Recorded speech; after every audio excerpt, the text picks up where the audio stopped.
السلام عليكم ورحمة الله.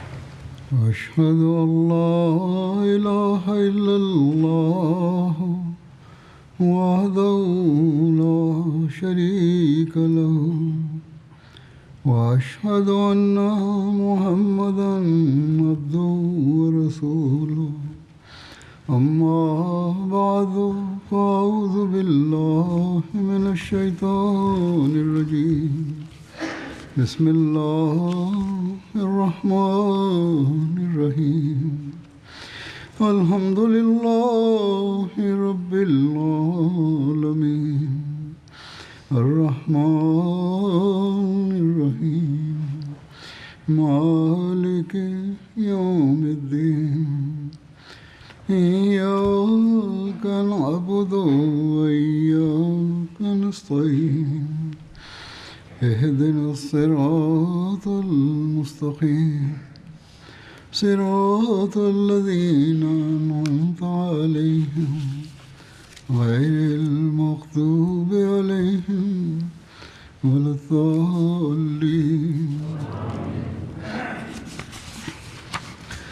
وأقسموا بالله جهد أيمانهم وأقسموا بالله جهد أيمانهم لئن أمرتهم ليخرجن قل لا تقسموا طاعة معروفة إن الله خبير بما تعملون قل أطيعوا الله وأطيعوا الرسول وإن تولوا فإنما عليه ما حمل وعليكم ما حملتم وإن تطيعوه تهتدوا وما على الرسول إلا البلاغ المبين وعد الله الذين آمنوا منكم وعملوا الصالحات ليستخلفنهم في الأرض كما استخلف الذين من قبلهم ولا يمكنن لهم دينهم الذي ارتضى لهم ولا يبدلنهم من بعد خوفهم أمنا يعبدونني لا يشركون بي شيئا ومن كفر بعد ذلك فأولئك هم الفاسقون وأقيموا الصلاة وآتوا الزكاة وأطيعوا الرسول لعلكم ترحمون Allah Taala ke fadl se me bekimin e Allahut Madhrishëm kanë kaluar 117 vjet nga themelimi i kalifatit në Xhamatin Musliman Ahmedia. Ky institucion u themelua në vitin 1908 vetëm si përmbushje e premtimeve të Allahut Madhrishëm dhe në përputhje me profecitë e profetit Muhammed sallallahu alaihi wasallam. Andaj kjo është një mirësi shumë e madhe e Allahut Madhrishëm ndaj Xhamatit Ahmedia, prandaj nesh që jemi pjesë e një sistemi të atill të cilin kishte parashikuar vetë Allahu i Madhrishëm, që me ardhjen e Mesihut dhe Imam Mehdiut do të fillonte një epokë që do të quhej epoka e dytë e përhapjes së Islamit. Dhe pjesë e këtyre profecive ishte gjithashtu që pas Imam Mehdiut do të fillonte edhe sistemi i kalifatit. Këtë gjë e ka parashikuar në mënyrë shumë të qartë profeti Muhammed sallallahu alaihi wasallam. Profecia e të dërguarit të Allahut sallallahu alaihi wasallam që përmendet në hadith është kjo. Ai thot: profetëria do të mbetet midis jush, aq sa e do Allahu. Më pas ai do ta largojë atë. Pastaj do të vendoset kalifati që vjen përmes rrugës së profetërisë, pra khilafet ala minhajin nubuwa. Më pas, kur të dojë Allahu, do ta largojë këtë bekim. Më pas, sipas saktimit të tij, do të fillojë mbretëria e dhunshme. E kur do të përfundojë kjo periudhë, do të fillojë një mbretëri tjetër akoma më e dhunshme, që do të qëndrojë sa të dojë Allahu.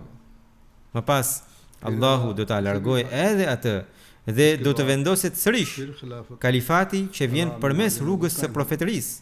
Pastaj i dërguari i Allahut sallallahu alaihi wasallam heshti. Kjo është ajo profeci e të dërguarit të Allahut sallallahu alaihi wasallam, në përputhje me të cilën Allahu dërgoi Hazrat Mesihun e premtuar alayhis salam, me të cilin filloi një epokë e re e përhapjes për herë të dytë të Islamit. Dhe pasi ndroi jetë Hazrat Mesihu premtuar alayhis salam, filloi edhe institucioni i kalifatit. Në ajetet që kam recituar në fillim, Allahu i Madhrishëm thot, ju lexoj përkthimin e tyre, ata u betuan në Allah dhe i forcuan betimet e tyre që po ti urdhërosh, ata patjetër do të dalin për luftë ose për përballje. Thuaju, mos bëni be, tregoni bindje të denj.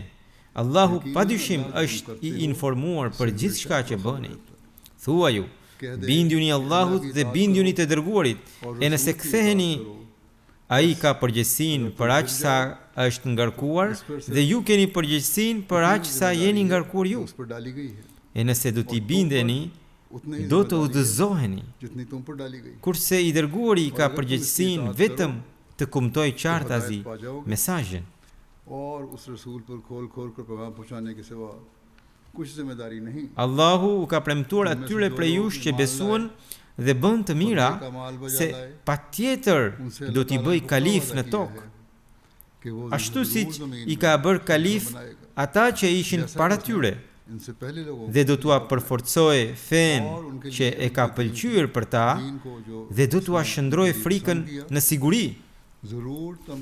Ata do të më adhurojnë mua dhe nuk do të barazojnë me mua asgjë. Kurse ata që tregohen mos mirënjohës edhe pas kësaj, pikërisht ata janë të pabindur. Falni namazin, jepni zakatin dhe bindjuni të dërguarit që të mëshiroheni. Kështu që këto ajete qartazi tregojnë se Allahu i Madhërisëm u premtoi muslimanëve duke thënë, do të vendoset institucioni i kalifatit midis jush. Periudha e kalifëve të drejtë vijoi për 30 vjet. Tani dihet që i gjithë ky premtim nuk mund të ishte vetëm për 30 vjet. Përkundrazi, ky është një premtim i përsosur dhe i përjetshëm, të cilin e ka sqaruar edhe vetë i dërguari i Allahut sallallahu alaihi wasallam, siç ju kam lexuar hadithin e tij, ku thuhet se do të ishte kalifati përmes rrugës së profetërisë, atë do ta pasonte një mbretëri, atë do ta pasonte një mbretëri tjetër e dhunshme, më pas do të vendose sërish kalifati përmes rrugës së profetërisë. Kjo pikërisht do të vendose në kohën e Mesihut të premtuar. Andaj, ne Ahmedianët duhet ta mbajmë në mend se duke e pranuar Hazrat Mesihun e premtuar alayhis salam, jemi betuar se do t'i ndjekim porositë e Allahut Madhrishëm. Dhe kushti i këtij betimi është që gjithmonë do t'i përmbahemi kalifatit, për të cilin Allahu i Madhrishëm na tërhoqi vëmendjen, madje na porositi fuqishëm, dhe pikërisht për këtë është edhe porosia e të dërguarit të Allahut sallallahu alaihi wasallam. Prandaj, për sa kohë që do të jemi të lidhur me kalifatin, do të vijojmë të trashëgojmë bekimet e Allahut. Por kjo ka disa kushte, të cilat i përmendi Allahu i Madhrishëm në këto ajete. Kështu që edhe detyra jonë është ti përmbushim këto kushte. Përpara se t'i sqaroj më tepër këto kushte, do t'ju lexoj edhe fjalët e Hazrat Mesihut të premtuar alayhis salam, ku ai flet për vijimsinë e kalifatit pas tij. Në librin Testamenti ai thot: Zoti shfaq dy lloj fuqish. Së pari, ai e shfaq dorën e fuqisë së tij përmes të dërguarve të tij. Dhe së dyti, pas vdekjes së të dërguarit, kur besimtarët përballen me vështirësi të mëdha dhe armiku ndihet i fuqishëm, duke menduar se tani gjithçka ka përfunduar dhe është i bindur se tani ky xhamat do të zhduket nga faqja e dheut. Madje edhe vetë antarët e xhamatit fillojnë të friksohen e të lëkunden, duke u ndjerë të dobët e të papërkrahur, madje disa të pafat prej tyre bëhen gati për të bërë renegat. Atëherë Allahu për të dytën herë e shfaq fuqinë e tij madhështore dhe e merr xhamatin nën kujdesin e tij, që ishte gati të rëzohe. Ndaj ai që duron deri në fund e sheh këtë mrekulli të Zotit.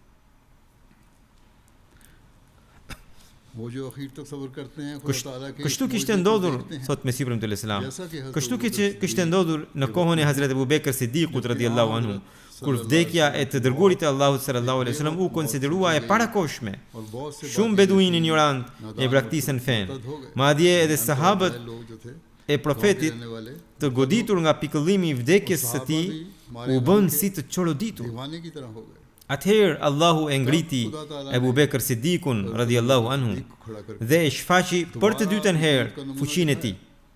Kështu duke e përmbushur premtimin e tij të dhënë në Kur'anin famëlar, Zoti e shpëtoi Islamin, që duke se porozohe, ai thot: "Wala yumakkinanna lahum dinahum alladhi irtada lahum, wala yubaddilannahum min ba'di khawfihim amna." Pas frikës, prap tha, ne do t'i vendosim fort ata. Kështu ndodhi edhe në kohën e Hazrat Musait alayhis salam.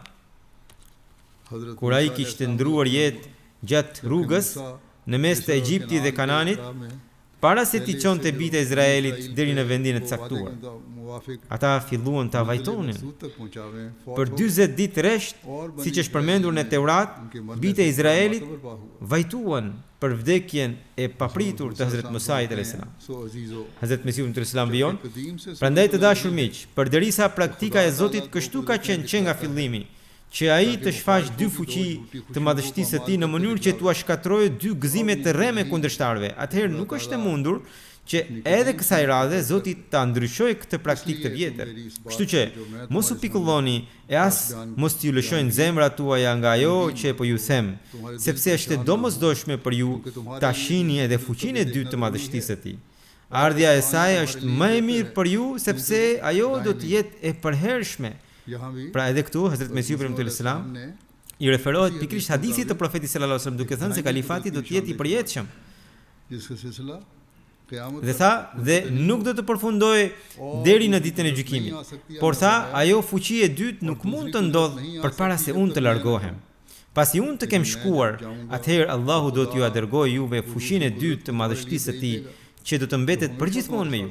Kështu është premtuar nga Allahu edhe në Berahin e Ahmedia. Dhe ky premtim nuk është për mua, por është për ju. Siç thot Allahu, unë do ta bëj këtë xhamat që janë pasuesit e tu, mbizotrues mbi të gjithë të tjerët deri në ditën e gjykimit. Pra, është e pashmangshme dita kur ju do ta shihni largimin tim, në mënyrë që pas asaj t'ju vijë dita e premtimit të përhershëm. Zoti ynë është ai që mban premtimet e tij dhe është shumë besnik dhe shumë i vërtet. Ai do t'ju tregojë të gjitha ato që ju ka premtuar. Edhe pse këto janë ditët e fundit të botës dhe shumë fatkeqësi pritet të ndodhin, megjithatë, është e domosdoshme që kjo botë të vazhdojë të ekzistojë derisa të përmbushen të gjitha ato gjëra të cilat Allahu ju ka premtuar. Unë erdha nga Allahu si një manifestim i fuqisë së tij dhe jam mishërim i fuqisë së Allahut. Pas meje do të vinë persona të tjerë që do të jenë manifestimi i dytë i fuqisë së tij. Andaj ju të gjithë së bashku angazhohuni në lutje dhe priteni manifestimin e dytë të fuqisë së tij në çdo vend, çdo xhamat i besimtarëve të vërtet të mblidhet dhe të lutet që fuqia e dytë e tij të zbres nga qielli dhe t'ju tregojë se Zoti juaj është kaq i plot fuqishëm.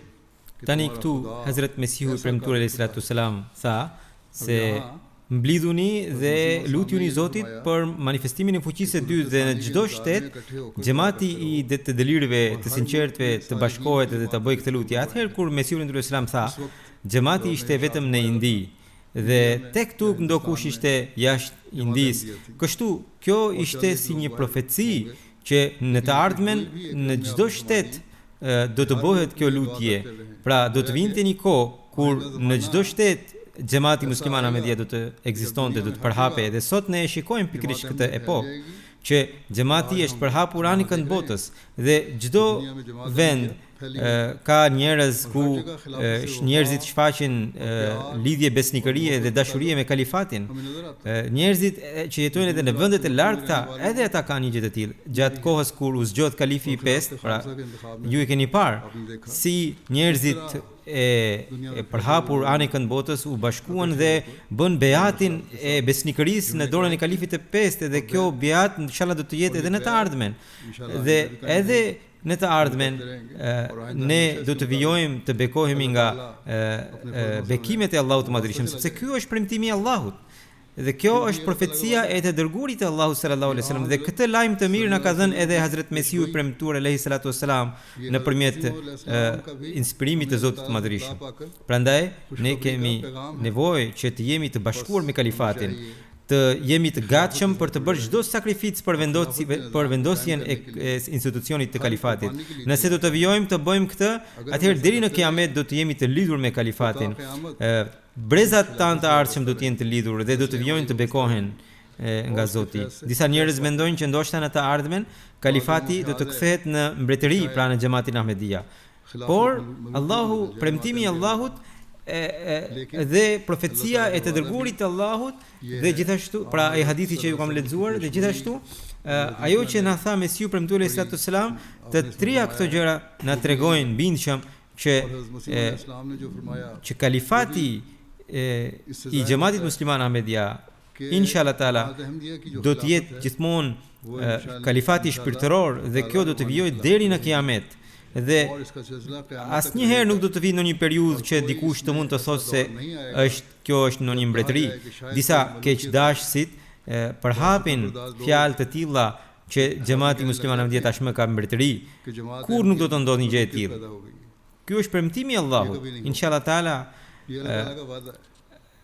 ky kalifat gjithmonë do të jetë kalifat shpirtëror. Allahu ka premtuar që ju do të keni kalifatin ashtu siç patën ata që ishin para jush. Dhe ai kalifat nuk ishte mbretëri, përkundrazi ishte kalifati shpirtëror, të cilit Allahu i Madhërisëm u ju referua si shembull dhe ne lexojmë në Kuranin e Shenjtë, është historia e profetëve. Çfarë ishin ata? Ishin kalifët e Allahut që Allahu vetë zgjoste. Më pas Allahu bëri edhe një sistem tjetër që filloi nga kalifët e drejtë dhe që vjen edhe sot tek kësaj dite. Një herë Hazrat Mirza Bashir Ahmed Sahibi shkroi një artikull për këtë temë dhe ai mendonte se ndoshta në të ardhmen do të kemi mbretëri. Kur e lexoi Hazrat Kalifi i dytë artikullin, ai e hodhi poshtë fuqimisht idenë e tij, mendimin e tij dhe tha që mbretëria kur nuk do të hyjë në xhamatin Ahmedia. Për sa kohë që spiritualizmi dhe takvaja ekzistojnë dhe inshallah taala këto do të ekzistojnë. Allahu i ka premtuar Mesiut të premtuar sallallahu alaihi wasallam, i ka bërë premtime dhe Mesiu premtuar sallallahu alaihi wasallam tha derisa nuk plotësohen ato premtime, xhamati nuk do të ketë në një sistem i cili të mund të cenojë kalifatin Ahmedia ose të dëmtojë atë.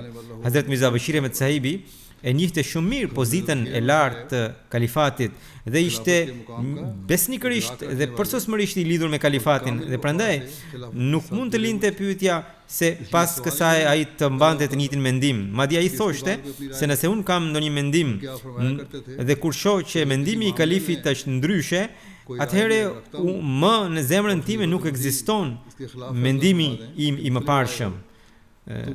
Kjo ishte besnikëria e tij e përsosur. Sidoqoftë,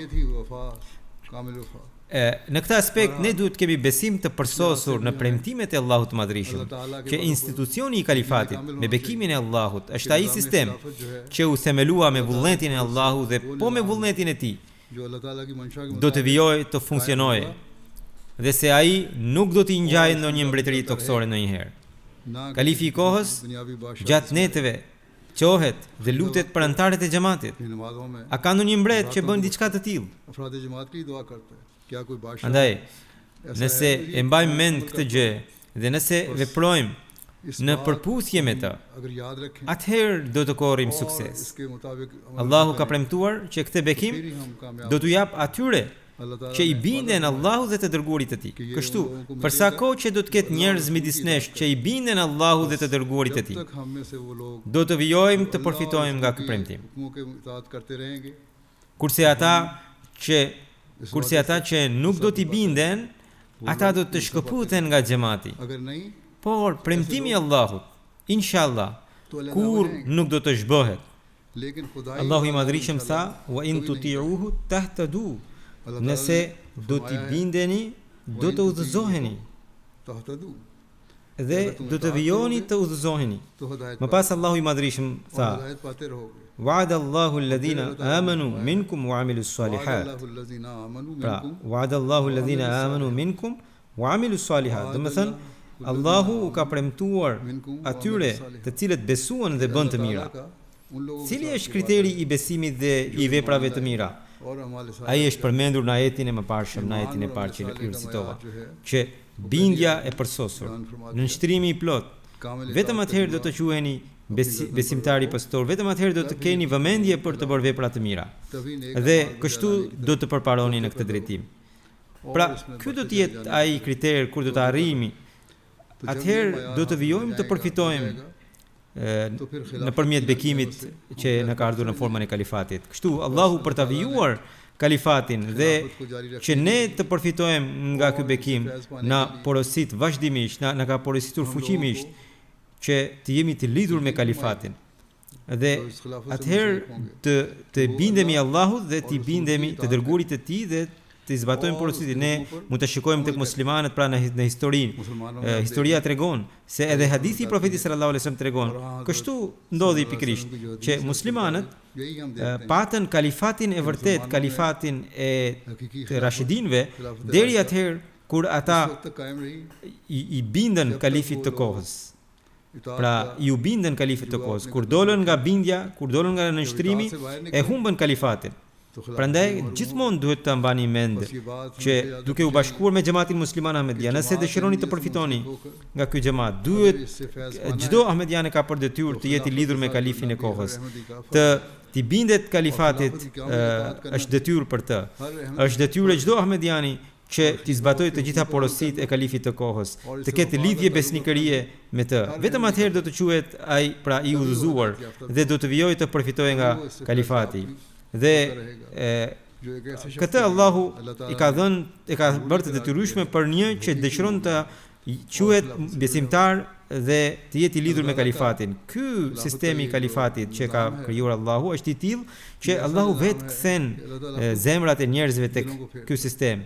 Kjo është pikërisht mbështetja e Allahut dhe kjo ka qenë me çdo kalif, edhe me Hazret Kalifin e parë, Hazret Maulana Nuruddin Sahibi, kur ai u zgjodh në këtë pozitë, në pozitën e kalifit, Allahu tregoi mbështetje të fuqishme ndaj tij dhe njerëzit ju bashkuan atij. Erdhi pastaj koha e kalifit të dytë. Pavarësisht nga trazirat e mëdha që u shfaqen në atë kohë, Allahu mbështeti atë. Dhe këto mbështetje ishin në formën e përmbushjes së premtimeve që Allahu i ka bërë Mesihut premtues sallallahu alajhi wasallam. Dhe përsëri antarët e xhamatit u bashkuan në një dorë të vetme.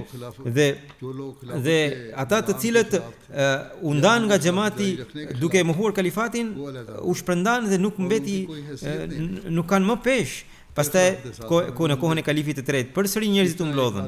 Pastaj në kohën e kalifit të katërt, përsëri njerëzit u mblodhën dhe asnjë keqdashje nuk arriti të shpërndante antarët e xhamatit. Më pas keni parë edhe në ju kam thënë edhe më përpara shumë herë në kalifatin e pestë, ju keni parë se si u bashkuan njerëzit. Ky është një shembull që nuk mund t'i gjeni dot të dytin.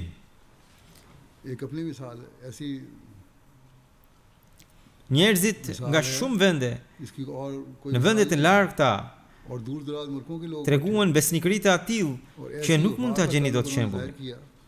Tani në botë kur shikojmë që është vetëm xhamati musliman Ahmedia që është i lidhur me një sistem të përsosur dhe me bekimin e Allahut, për shkak të kësaj lidhje antarët e xhamatit bekohen shumë. Po, është e vërtetë që kundërshtarët e xhamatit, armiqt, po bëjnë dhunë dhe mizori të papërshkrueshme, sidomos në Pakistan dhe në disa vende të tjera. Por me bekimin e Allahut, të gjithë janë të palëkundur në besimin e tyre dhe pavarësisht nga vështirësitë, askush nuk po i lëkund dot nga besimi i tyre dhe fal këtyre sakrificave Allahu na bekon me bekimet panumërta, të pakrahasueshme. Në Pakistan mund të shikoni në 74-ën trazirat u shfaqën dhe pavarësisht nga kjo xhamati vijoi të përparohente. U përhap në botë. Në 84-ën u miratuan ligje kundër xhamatit. Dhe kjo nuk e ndaloi dot përhapjen e xhamatit. Kalifi i kohës që në atë kohë ishte në Rabwa, pra në qendra e xhamatit ishte në Rabwa në Pakistan, u detyrua të largohej, por xhamati nuk reshti së përparuari dhe pasi doli kalifati jashtë Pakistanit, erdhi një epokë e re në udhëheqjen e kalifit të kohës. Xhamati arriti të fitonte bekimet të papërhasueshme të Zotit Madhrishëm. Kishte filluar një epokë e re. Dhe ne kemi parë edhe në kohën e kalifit të katërt se si pra xhamati përparoi. Edhe tani ne po shikojmë që xhamati po vjon në hapat e suksesit. Pavarësisht se armiku ka kaluar çdo kufi në dhunë, sot ne shikojmë, sidomos që nga viti 2010 kundërshtarët kanë filluar një kundërshtim me sistem duke rrëzuar xhamitë e xhamatit, duke vrarë ahmedian, vazhdimisht po bien dëshmor.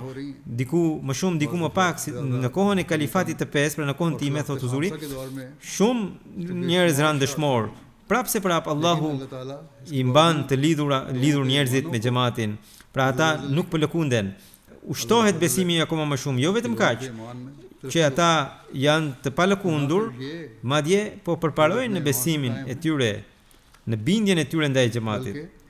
Është vërtet që disa njerëz ndoshta që janë besim dobët edhe mund të jenë zbrapsur, por shumica janë ata të cilët janë të palëkundur në besimin e tyre. Dhe Allahu pastaj edhe po i bekon.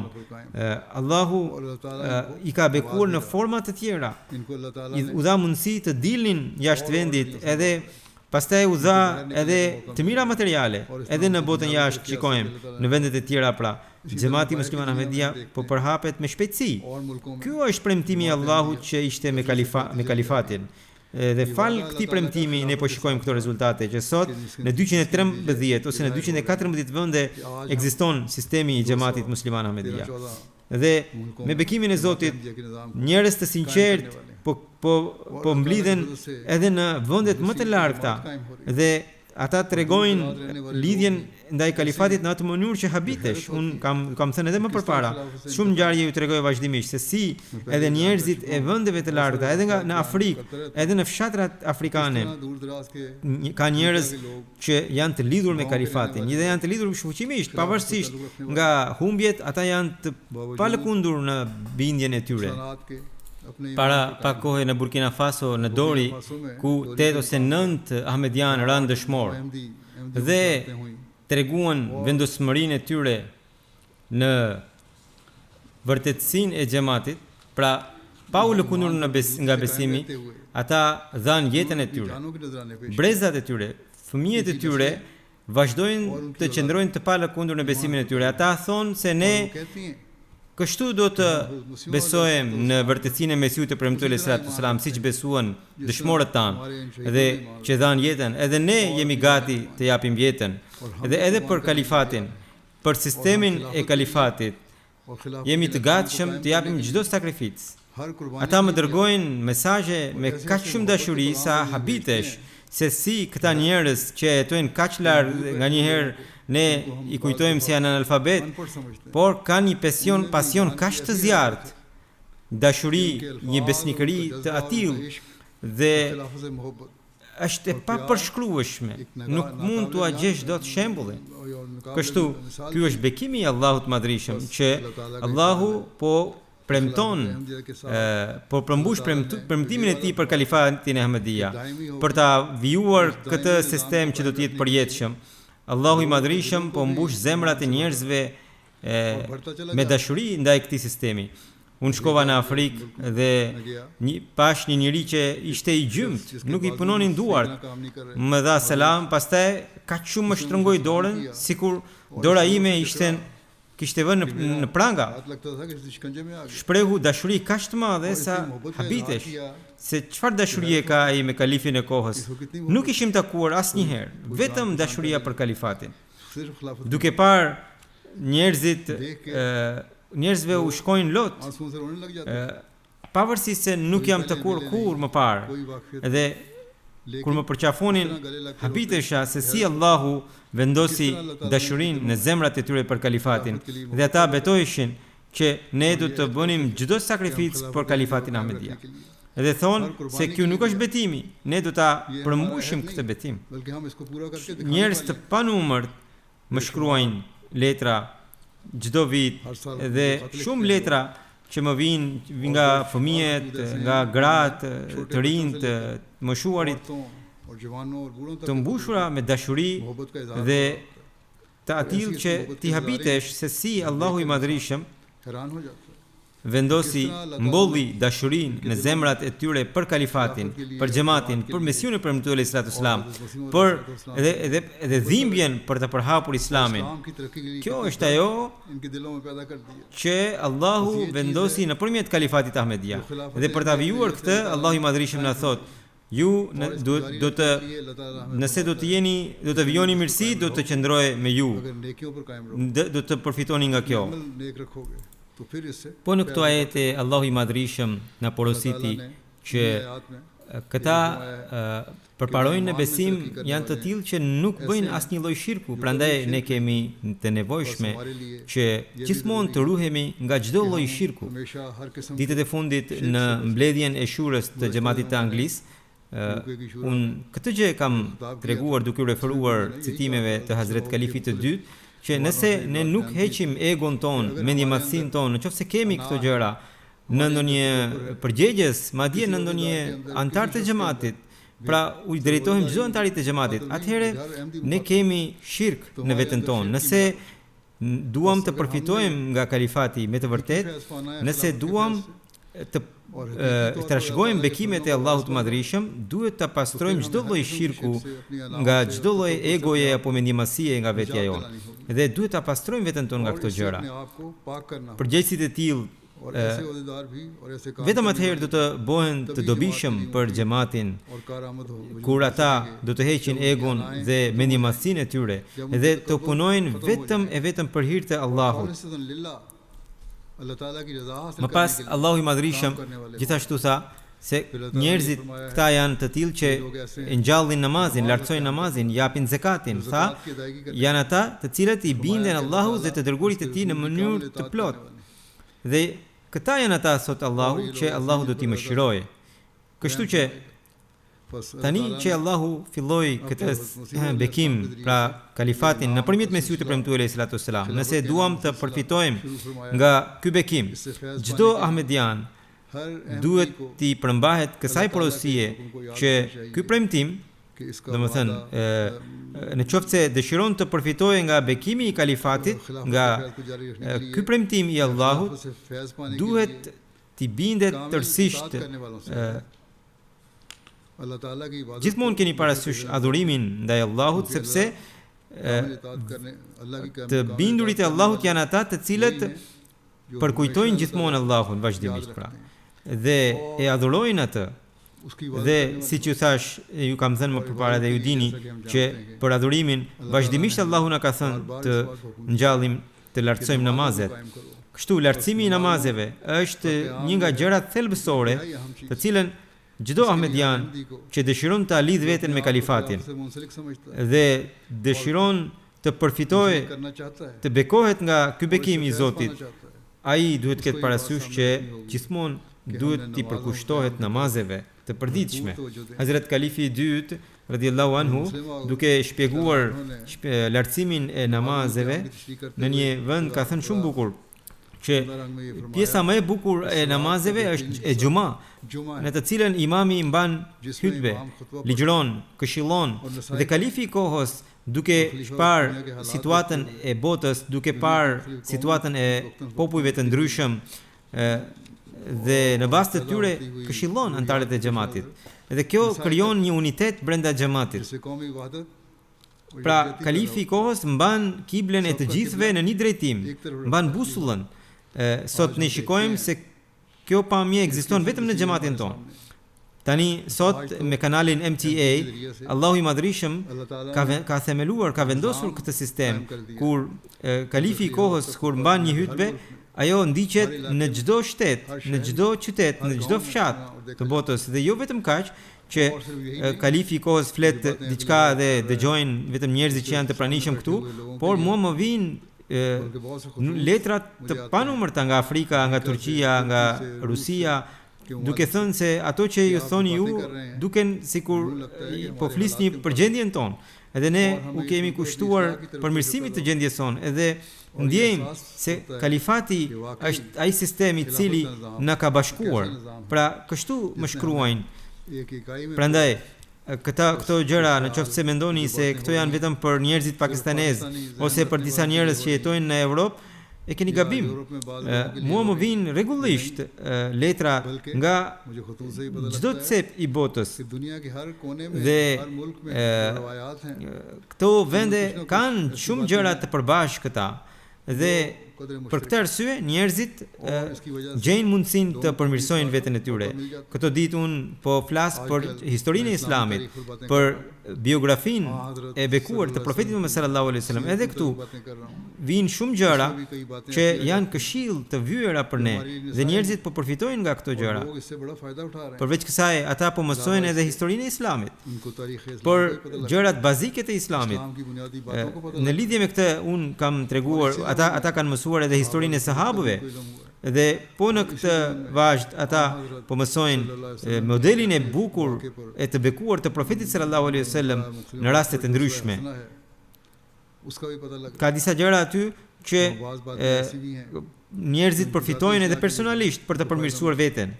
Dhe këtë gjë ata më shkruajnë.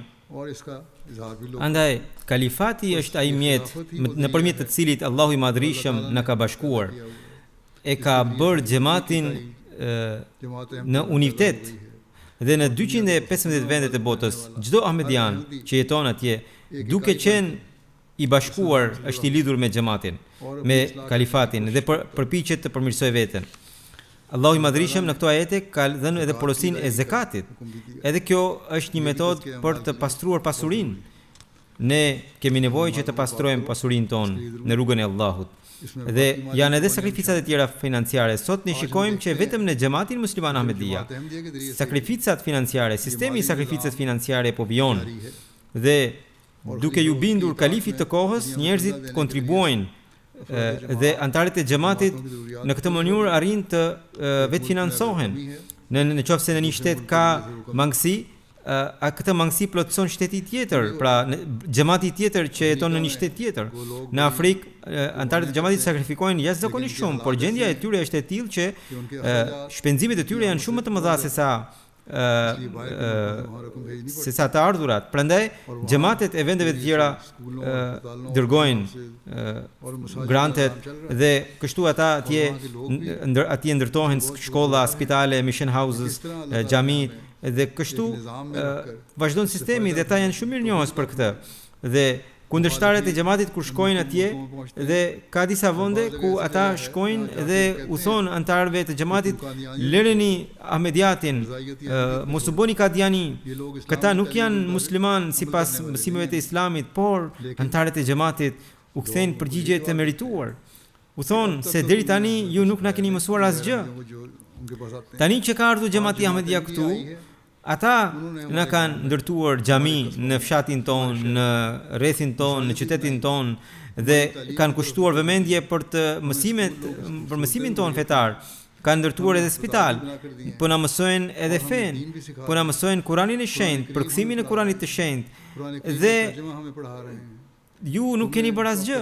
Dhe keni ardhur për të kundërshtuar xhamatin Ahmedia duke thënë se këta nuk janë musliman. Edhe nëse këta nuk janë musliman, thonë ata, në botë askush nuk është musliman. Kështu ata u përgjigjen kundërshtarëve të xhamatit. Pra, edhe kjo ndodh për shkak të bekimit të kalifatit, sepse kështu Allahu ka fryrë shpirtin e sakrificës financiare në zemrat e njerëzve dhe kështu këto para po përdoren në mënyrën e duhur për të varfërit, për njerëzit në nevojë, për të përhapur fen islame anë kënd botës. Sidoqoftë, siç ju thash më parë, në disa shtete situata është e tillë që ahmedianët janë në vështirësi të mëdha. Në Bangladesh, në disa nga vendet arabe, në disa nga vendet afrikane, në Pakistan, sigurisht edhe në Palestinë. Edhe në vende të tjera. Në Palestinë tani më ka mbetur një numër i vogël i ahmedianëve, por edhe ata janë në vështirësi të skajshme. Të gjithë palestinezët në përgjithësi si popull po kalojnë vështirësi tepër të rënda. Mizorët po ushtrojnë barbari dhe dhunë të tejskajshme ndaj tyre. Allahu i luroft palestinezët nga dhuna që po u bëhet. Dhunuesit duan të bëjnë tërësisht pastrim etnik të tyre dhe po e bëjnë.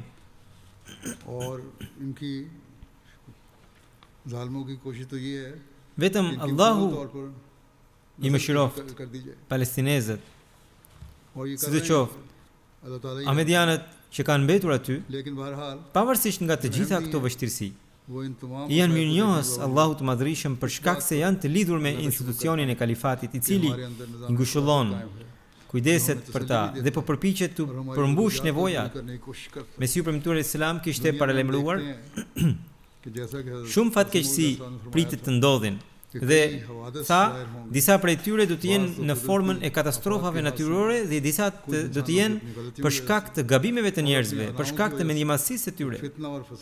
Këtë po e shohim në botë. Njerëzit mendjemëdhenj po shkaktojnë luftra dhe trazira. Njerëzit nëse nuk i kushtojnë ende vëmendje Allahut të Madhërisëm, botën e pret një shkatrim shumë i madh, të cilin vazhdimisht e ka paralajmëruar Hazrat Mesiu premtuar alayhi salatu wasalam. Andaj, ne që jemi të lidhur me institucionin e kalifatit, e kemi për detyrë t'i kushtojmë vëmendje se si duhet ta shpëtojmë botën nga shkatrimi. E kur do të zotohemi për këtë detyrë, duhet edhe të përpiqemi në këtë drejtim. Përpjekja në këtë drejtim është ta ftojmë gjithë njerëzimin drejt Allahut. Për ta përhapur këtë mesazh, të shfrytëzojmë të gjitha aftësitë dhe mundësitë tona, duke qenë të gatshëm për të sakrifikuar jetën, pasurinë dhe kohën për këtë qëllim. Po kështu, edhe vetë të përparojmë në lidhjen tonë me Allahun në atë mënyrë që Allahu të bekojë çdo ahmedian në mënyrë të veçantë. Nëpërmjet bekimit të tij, ne të afrohemi edhe më shumë ndaj Allahut, pra më shumë se përpara. Në këtë mënyrë, ne jo vetëm që do të shpëtojmë njerëzit e tjerë, por edhe brezat tanë të ardhshëm nga fatkeqësitë që pritet të vinë në të ardhmen. Deri në çfarë mase këto fatkeqësi dhe këto shkatrime do të përshkallëzohen, mendja njerëzore nuk e imagjinon dot. Andaj, gjithmonë duhet kemi parasysh se shpëtimi i botës tashmë varet nga lidhja e saj me kalifatin. Ky kalifat është vazhdimsi i atij sistemi, është vazhdimsi e atij premtimi të cilin Allahu dhe profeti Muhammed sallallahu alaihi wasallam e kanë bërë. Dhe kalifati është profecia e profetit Muhammed sallallahu alaihi wasallam, dhe që do të vijonte nëpërmjet Mesiut të premtuar alayhi salatu wasalam. Andaj, kalifati Ahmedia është hallka e atij zinxhiri i cili ju çon deri tek Allahu i Madhërisëm. Kalifati është hallka e vendosjes së sistemit hyjnor. Andaj, për këtë çdo ahmedian duhet përpiqet dhe kur do ta bëjmë këtë detyrë, atëherë Allahu do të na bekojë me bekimet e tij aq të veçanta që askush tjetër në botë nuk do ta ketë. Në fund, ju paraqes një citim nga Hazrat Mesihu i premtuar alayhi salatu wasalam. Ai thotë: "Mos mendoni se Zoti do t'ju lërë të prisheni. Ju jeni një far që është mbjell nga dora e Zotit në tokë. Zoti thotë se kjo farë do të shtohet, do të lulëzojë dhe nga çdo anë do të dalin degët e saj, edhe do të bëhet një pemë e madhe. I bekuar është ai që beson fjalën e Zotit dhe nuk friksohet nga sprovat që has në mes." sepse edhe sprovat janë të domosdoshme, në mënyrë që Zoti t'ju sprovojë se kush është i vërtet në deklaratën e tij e kush është gënjeshtar. Ai që do të lëkundet nga ndonjë sprovë, Zotin nuk mund ta dëmtojë as pak, dhe fatkeqësia e tij do ta çojë atë deri në xhenem. Për të, më mirë do ishte të mos lindte fare. Por të gjithë ata që do të durojnë deri në fund, edhe pse do të përballen me vështirësi tronditse, ngjarje të stuhishme, dhe popuj do t'i përqeshin e shpotitin, madje edhe bota do të sillet shumë e inatosur me ta, përfundimisht do të fitojnë dhe atyre do t'u hapen dyert e bekimeve. Zoti mu drejtua mua dhe më tha që unë ta njoftoje xhamatin tim se ata që besuan në atë mënyrë, sa që në besimin e tyre nuk ka asnjë përzierje të kësaj bote dhe që nuk janë ndotur nga hipokrizia dhe frika, madje besimit të tyre të mos i mungojë asnjë nivel bindje, të tillët janë të pëlqyerit e Zotit dhe ai thot se vetëm të tillët janë ata, hapi i të cilëve është hapi i vërtet. Kështu që është bekimi i Allahut të Madhërisëm që në çdo cep të botës, në çdo shtet, Allahu i Madhërisëm i ka dhënë xhamatit musliman Ahmedia, Mesiut premtuar selam, kalifatit Ahmedia, njerëz të cilët janë të gatshëm për çdo lloj sakrifice dhe po përparojnë në sakrificat e tyre. Dhe ato premtime që Allahu i ka bërë Mesiut premtuar selam, ne po shikojmë që po plotësohen. Hazrat Mesiut premtuar selam kishte thënë se Allahu më ka premtuar mua që bota nuk do të asgjësohet, bota nuk do të përfundojë derisa Allahu nuk do të plotësojë të gjitha ato premtime që ka bërë me mua. Disa tha në jetën time e disa pas meje. Dhe ato ne po shikojmë që deri tani po i përmbush ato premtime. Dhe ata që janë të lidhur me sistemin e kalifatit po e dëshmojnë këtë gjë, edhe do ta dëshmojnë edhe në të ardhmen. Prandaj, çdo kush prej nesh ka për detyrë që ai paralajmërim, ai lajmi i mirë që na ka dhënë Mesiu premtuar sallallahu alaihi wasallam, ne të bëhemi pjesë e atij lajmi, të bekohemi për të përfituar nga premtimet e Zotit, të krijojmë madhështinë e Allahut në zemrat tona. Jo vetëm në zemrat tona, por në zemrat e pasardhësve tanë dhe praktikisht të krijojmë njëshmërinë e Allahut, të kemi dëmshuri të sinqertë ndaj gjithë njerëzimit, të heqim mërinë dhe urrëtitjen nga zemra, të zbatojmë çdo mirësi, të mbrojmë besimin ton, të tregojmë të shembullt në bindjen e përsosur dhe të përparojmë në besim, në mënyrë që tek Allahu hapi ynë të jetë hapi i vërtet dhe ne të përfitojmë nga premtimet e tij. Allahu na e mundsoft këtë që secili prej nesh për vendosjen e sistemit të kalifatit të jetë i gatshëm për çdo sakrificë dhe premtimet dhe zotimet që bëjmë ne edhe në mbledhjet e organizatave ndihmëse ti plotësojmë ato. Allahu mundsoft që në jetën tonë të shikojmë atë epokë kur do të shohim që flamuri i njëshmërisë së Zotit të valvitet kudo dhe njerëzit tufa të hynë në shërbimin e të dërguarit të Allahut sallallahu alaihi wasallam dhe të tregohen të bindur në besimin e Allah. Kur do të jetë kjo ditë, atëherë do të jetë ajo kohë që do të jetë dita e lumturisë për ne. Ajo ditë do të jetë dita e bekuar, për të cilën ne mund të themi që Allahu ka plotësuar premtimin e kalifatit dhe sot ne po përfitojmë nga ajo. Kjo do të jetë ajo ditë që do ta shpëtojë botën nga shkatërimi. Allahu na mundsoft ta përmirësojmë veten dhe na mundsoft dhe ta përhapim mesazhin e Allahut në të gjitha anët e botës. Pas namazeve do të drejtoj 2 gjenaze ghaib. Gjenazja e parë është e të ndjerit Kernel Dr. Pir Muhammed Munir. Ai ishte drejtori i spitalit të xhamatit në Rabwa, spitali Fazli Omar. Ditët e fundit në moshën 85 vjeçare ndroi jetën, inna lillahi wa inna ilaihi rajiun, me bekimin e Zotit kishte bërë vasiatin, pra testamentin. Në 63-shin Doktor Sahibi bëri beatin vet duke studiuar dhe u interesua në xhamat, pas kësaj në 67 bëri edhe vasiatin, pra testamentin. Në 91-shi duke parë sjelljen e tij edhe prindërit e pranuan xhamatin. Kernel Pir Muhammad Munir Sahibi pasi doli në pension, shërbeu si zëvendës emir Naib Amir I rrethit multan të Pakistanit. Në 2004 u transferua në Rabwa dhe pastaj dedikoi jetën dhe u caktua si mjek I përgjithshëm në Fazle Umar Hospital, në spitalin Fazle Umar. Më pas u caktua edhe drejtori I këtij spitali. Në këtë pozitë ai shërbeu 12 vite me shumë përkushtim dhe me shumë domethënë punë dhe mundim dhe dëmshuri të madhe. Në 2017 për shkak të shëndetit të tij, ai u lirua nga kjo detyrë. Megjithatë, si mjek vazhdimisht shërbeu në këtë spital si specialist I ORL-s. Shërbimet e tija edhe si dedikuar edhe shërbimet e tjera në xhamat janë rreth 19 vite.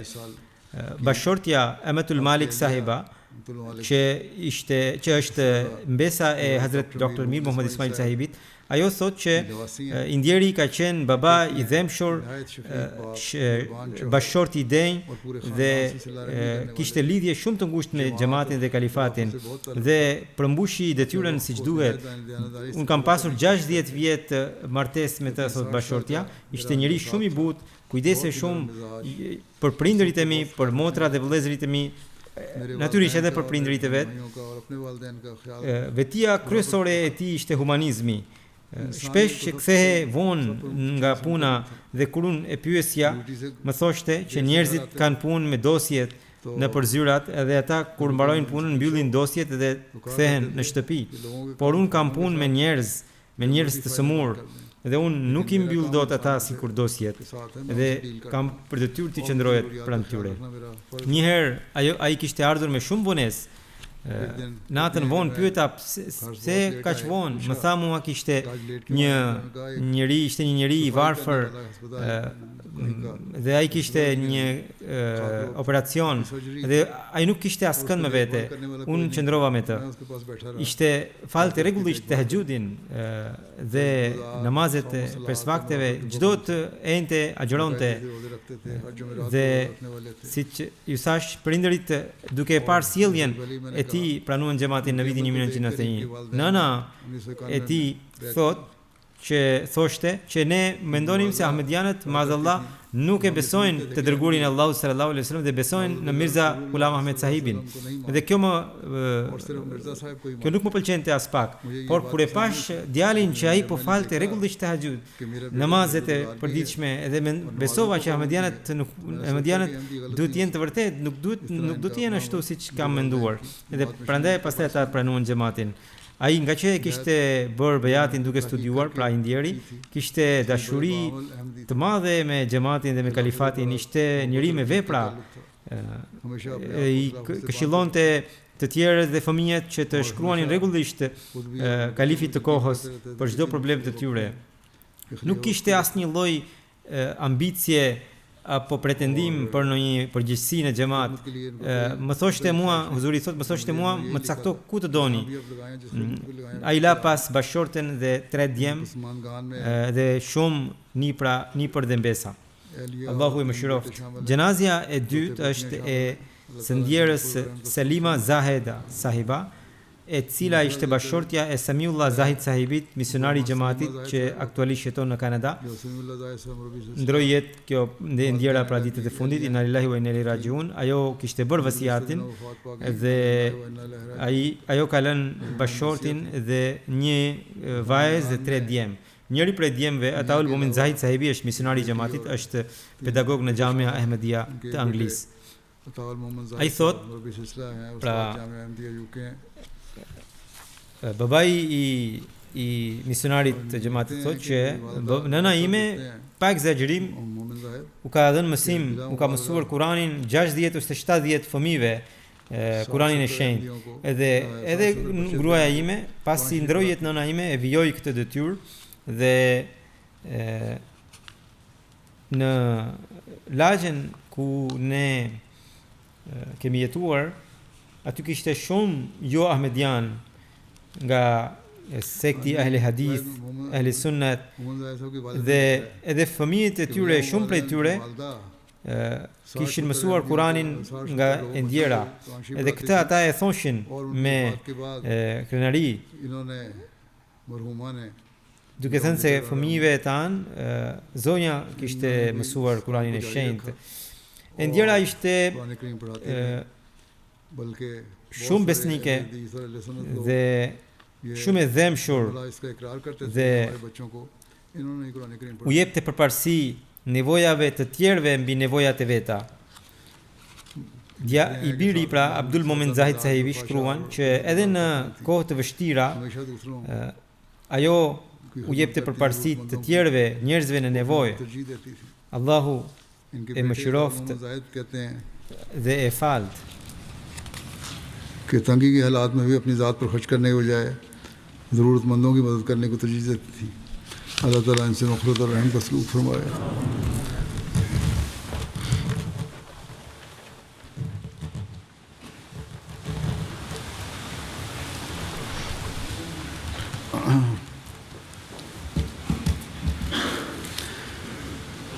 الحمد لله نحمده ونستعينه ونستغفره ونؤمن به ونتوكل عليه ونعوذ بالله من شرور أنفسنا ومن سيئات أعمالنا من يهده الله فلا مضل له ومن يضلله فلا هادي له ونشهد أن لا إله إلا الله ونشهد أن محمدا عبده ورسوله عباد الله رحمكم الله إن الله يأمر بالعدل والإحسان وإيتاء ذي القربى وينهى عن الفحشاء والمنكر والبغي يعظكم لعلكم تذكرون اذكروا الله يذكركم وادعوه يستجب لكم ولذكر الله أكبر